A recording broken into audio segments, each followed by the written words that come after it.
The Frog Prince, Touch, Transformation, and Breaking Glamours. Welcome back. I'm Adeline Atlas, 11-time published author, and this is the Symbolism series. You're watching the Redacted Magic and the Fairy Tale Code subseries. This is Case Study 6, The Frog Prince.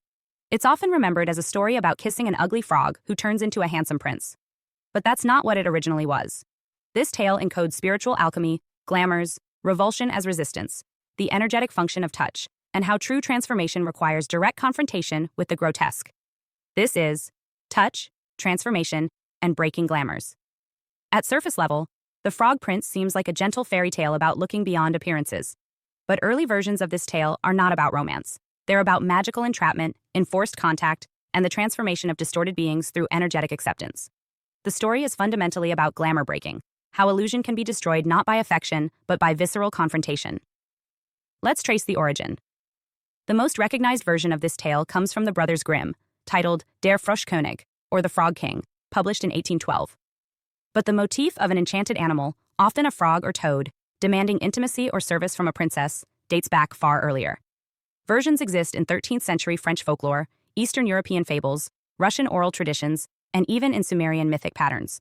What binds them is the central theme, a beastly figure that is not what it seems, appearing through magical debt, gaining proximity through a contract, and ultimately revealing a hidden identity once a key ritual is fulfilled. Let's walk through the Grimm version. A young princess is playing near a well, tossing a golden ball, her favorite possession.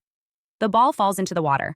A frog appears and offers to retrieve it, but only if she agrees to let him eat from her plate, drink from her cup, and sleep in her bed.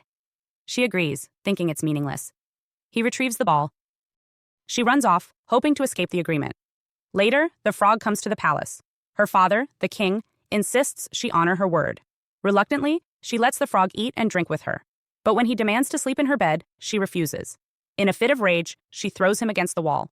At that moment, he transforms into a prince. The next morning, they leave together, and he marries her. This version has been heavily softened in modern retellings, especially Disney. Most versions today replace the wall throwing with a romantic kiss. But the original Grimm tale was not about romance. It was about contract enforcement, revulsion, and violent glamour breaking. Let's decode the opening. The golden ball. In symbolic systems, the golden ball is not a toy.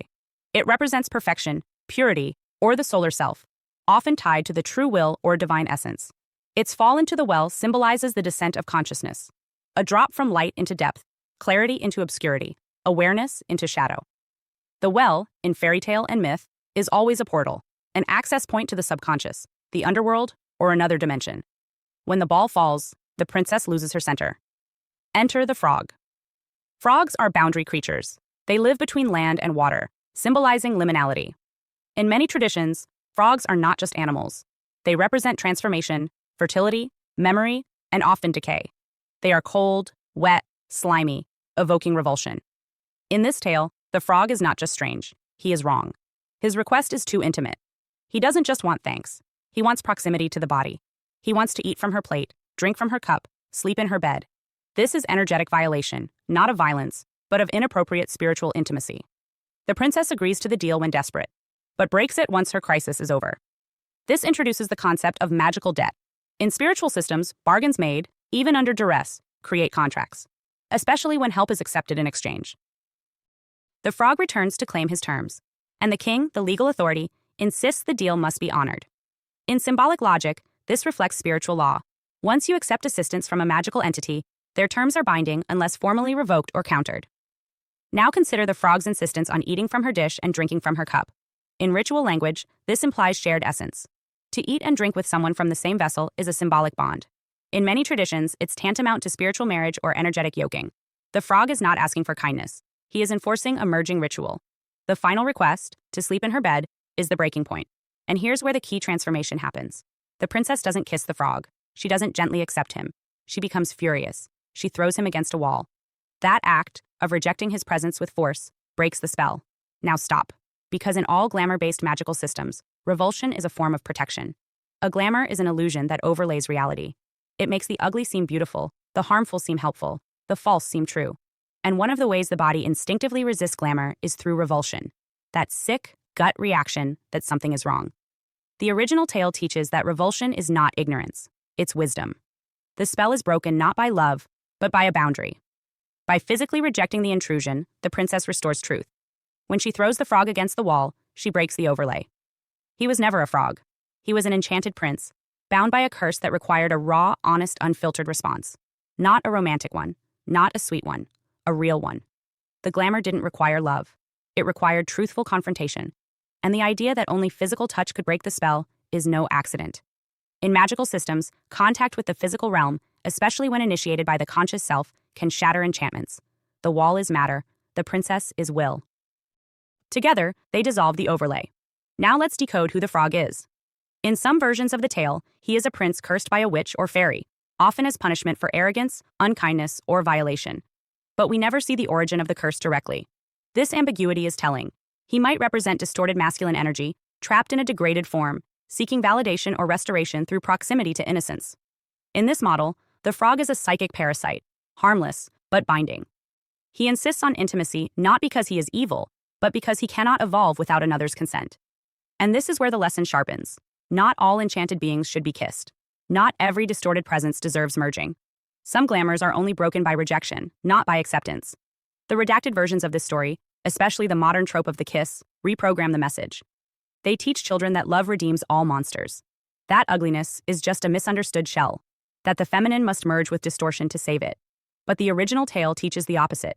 It teaches that truthful resistance is the final key, that not every deal should be honored, that sometimes saying no, viscerally, physically, angrily, is what breaks the spell.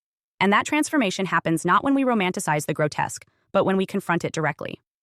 Let's review the symbolic mechanics encoded in the Frog Prince.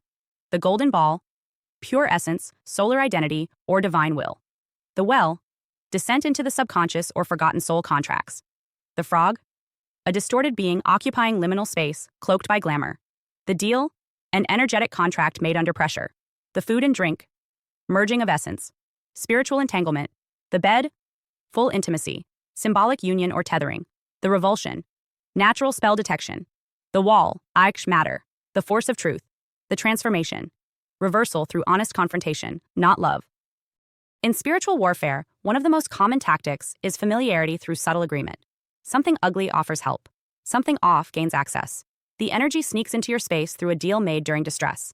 And once inside, it demands increasing levels of proximity. The glamour only breaks when you feel the wrongness and respond to it.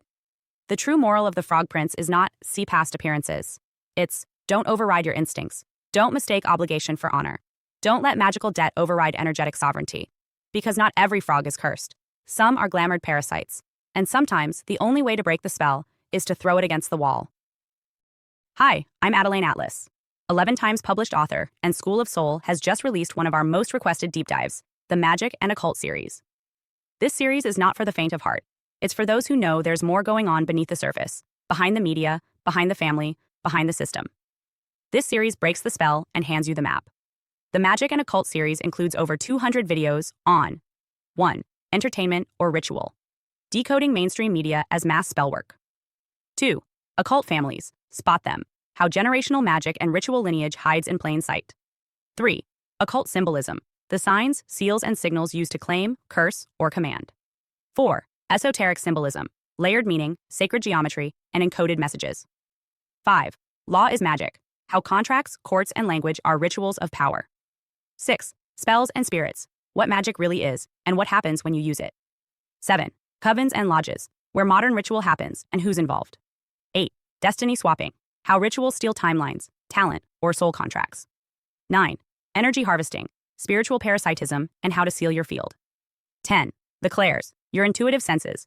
Clairvoyance, clairaudience, clairsentience, and more. 11. Become magical. How to strengthen your gifts, protect your mind, and wield conscious force. 12. Miracles are real, divine intervention, faith portals, and supernatural reversals. 13. The chosen ones. What sets them apart and why they're always targeted. 14. The black sheep, the generational breaker, often isolated by design. 15. Targeted individuals, spiritual and technological targeting of aware souls. 16. Gang stalking, organized spiritual and psychological warfare. This is the most revealing, most spiritually advanced, and most protective series SOS has ever released. If you've ever felt something was off about this world, this will confirm it and prepare you for what comes next. Your protection begins with knowledge. Join the SOS School of Soul Vault.